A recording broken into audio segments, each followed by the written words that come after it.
Queridos, há muitas coisas lindas neste capítulo aqui.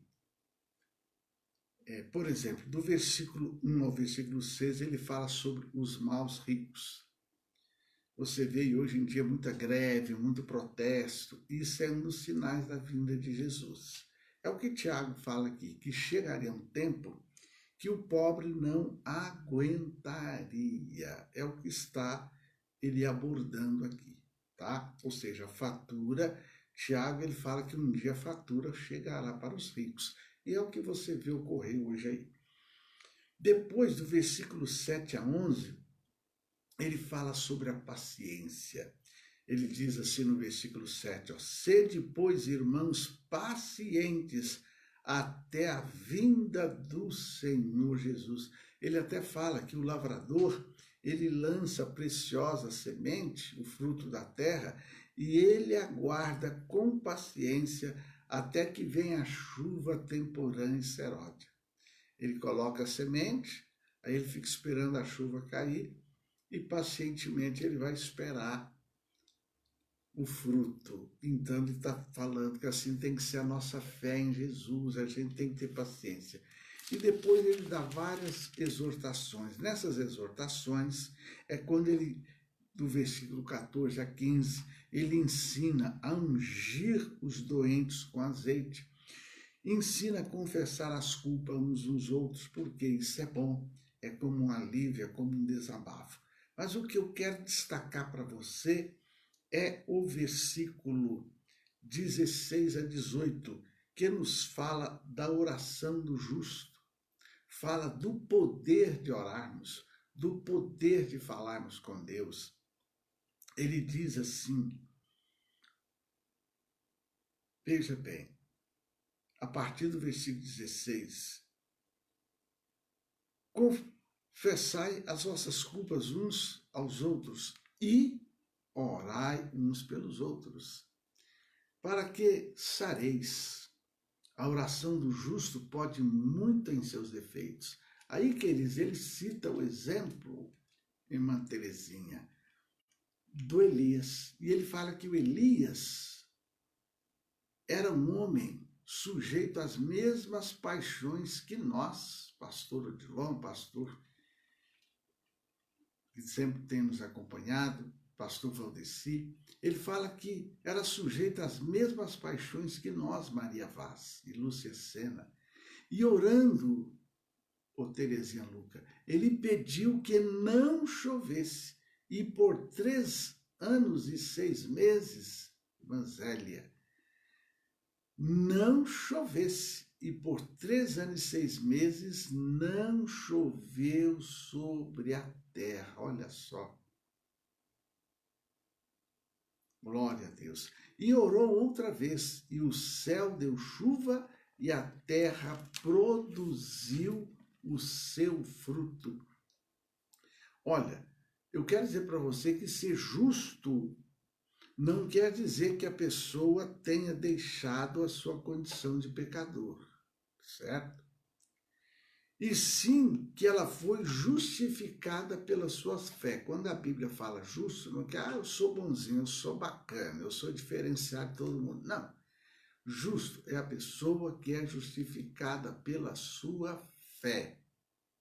Então, por esse motivo, essa pessoa, ela não vive mais, sim, aí ela não vive mais na prática do pecado, mesmo vivendo em um mundo repleto de incredulidade e paixões mundanas, como nós vivemos. Mas ela decide, pela fé, ter uma vida na presença de Deus. É por isso que você está aí agora ouvindo essa palavra. Elias, ele se diferenciava pela sua fé pura e obediência na palavra de Deus. 1 Reis 17:1 você vai ver, quando ele fala assim, o Deus cuja presença estou. E o Elias, queridos, ele cria que a oração podia mudar as circunstâncias e até mesmo o curso da natureza. Então, por isso, o Elias, mesmo sujeito às mesmas fraquezas que nós, mesmo sujeito às mesmas fraquezas que você e eu temos, meu querido, minha querida, como qualquer um de nós, o Senhor o atendeu. Eu sempre falo assim, Elias, ele era de carne e osso como você e eu. E ele clamou e Deus ouviu. É isso que o Tiago está falando.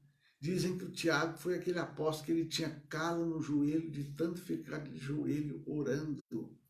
Então, diante disso, não há como negar que o segredo do milagre é crer e não duvidar. Marcos 11, 23. Esse é o segredo do milagre, crer e não duvidar. Uma oração imbuída de fé traz à existência aquilo que não existe, como eu tenho falado com você, é o que o apóstolo Paulo fala aos Romanos, que Deus traz à existência aquilo que não existe como se já existisse. Então, amém? Deus está sempre pronto para agir e atender a oração do justo quando realizada no espírito de fé. Então, qual é a sua situação? O que é que você vai estar apresentando nesses 21 dias a Deus? Jejuar, não adianta jejuar à toa, não, viu? Vou jejuar hoje. Não. Você tem que ter um alvo, um propósito. Tenha um propósito. Qual a bênção que você precisa? Qual a graça? Qual o livramento? O que é que você não pode resolver? O que o médico não pode resolver para você? O que o advogado não pode resolver para você? As coisas impossíveis, elas pertencem a Deus, e aí entra a oração. Vamos orar então? Vamos falar com Deus? Querido Deus e Pai, autor e consumador de nossa fé, antes de encerrarmos essa nossa live, que há 3 anos temos feito, desde o início dessa pandemia, eu venho a Ti em nome de Jesus pedir por esta mulher. Eu venho a Ti em nome de Jesus pedir por este homem, por este esposo, por esta esposa, por este pai, por este filho, por este jovem, por esta criança, por esta pessoa que, na direção do Teu Espírito, parou para ver essa live. Senhor amado, Tu sabes a situação que ela vive. Eu sei que tem situações que é só ela se esforçar, é só ela trabalhar e ela vai resolver. Senhor, eu sei que tem situação que é só ela procurar um advogado. O advogado, através do trâmite legal, vai resolver o problema dela. Tem situação, papai querido, que é só ela buscar o médico, ele vai descobrir o problema de saúde dela e passar o remédio, o medicamento. Mas tem situação não, Senhor. Tem situação que nem um médico vai poder resolver. Tem situação que nem um advogado vai poder resolver. Tem situação, por mais habilidoso, habilidosa que seja o teu filho e a tua filha, ele não vai resolver. Senhor, então eu clamo a Ti.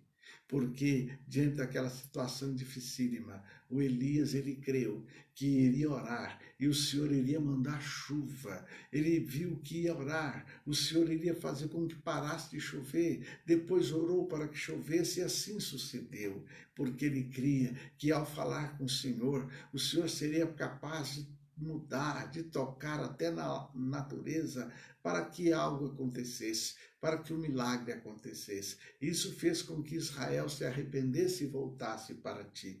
Pai, eu apresento então essa doença que está sendo apresentada pelo Teu filho para a Tua filha, esta enfermidade, esse câncer, meu Deus, essa enfermidade.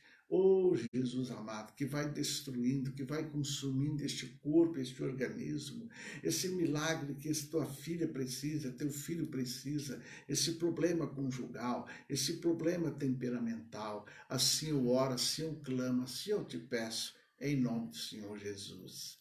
Entra com a provisão. Eu repreendo toda sorte de enfermidade das plantas dos pés ao alto da cabeça. Pode tomar água, meu querido, minha querida. Olha, Deus abençoe você poderosamente. Compartilhe essa palavra. E que o amor de Deus Pai, a graça do Senhor Jesus Cristo, a comunhão gloriosa do Espírito Santo, seja com todos vós hoje e sempre. Amém? Agora então eu vou me cobrir aqui com talit, vou estar ali de joelho e vou estar orando por ti. Um beijo no teu coração.